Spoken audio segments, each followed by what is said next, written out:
Konstituciją pažeidinėja pati valdžia, mūsų teisėtai išrinkta tautos valdžia, kuri apaugo neteisybę, melų, žmonėms pasidarė sunkiau gyventi, teismuose neranda teisybės, teismai korumpuoti, policija panaudojama kaip įrankis prieš politinius oponentus, prieš piketuotojus taikius. Mes kaip profsąjunga, Klaipėdos miesto apskrities profsąjunga, vieningai pritarėm demokratiniams principams Lietuvoje, pritarėm visuomenėms organizacijoms, kurios stoja į kovą už teisingą Lietuvą, už teisingumą. Taigi mes ir kaip profsąjungiečiai norim pasakyti, kad demokratijos tokios kaip Lietuvoje nėra tikros, nes čia yra deklaratyvi demokratija, demokratija yra kišeninė ir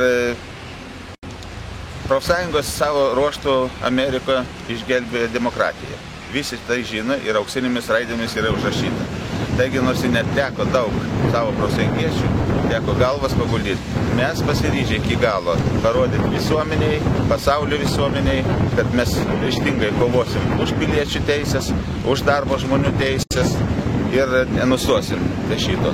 Tai kas atsitiko, kodėl jūs kviečiamas į teismą, ką jūs blogo padarėt? Jūs man pasakykit, jūs triukšmavot, girtuokliavot, į teismą esu kviečiamas todėl, kad sudaryta administracinė byla prašymo prezidentūros darbuotojai, kurie inicijavo šitą bylą. Kas inicijavo? Lukašienė, prezidento kanceliarijos vedėja. Ir dabar aš esu, reiškia, traukiamas administracinę nuobaudą, man turi skirti arba išteisinti, 2 iš 1 gali rinktis. Bet mes norėjom atkreipti savo piketų, savo šitų protestų, prezidento šalies vadovo atkreipti dėmesį, kad vyksta korumpuota sistema valdymo ir prezidentas aiškiai šitą supranta.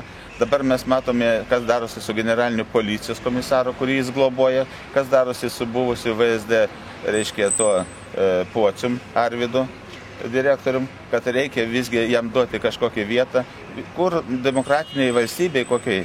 Pamatytum, kad susikompromitavęs valdininkas gautų kokią aukštą postą ir toliau eitų dirbti valstybės tarnybai. Iš karto būtų nubraukiamas, sukiltų žmonės, visuomenė išeitų į gatvės.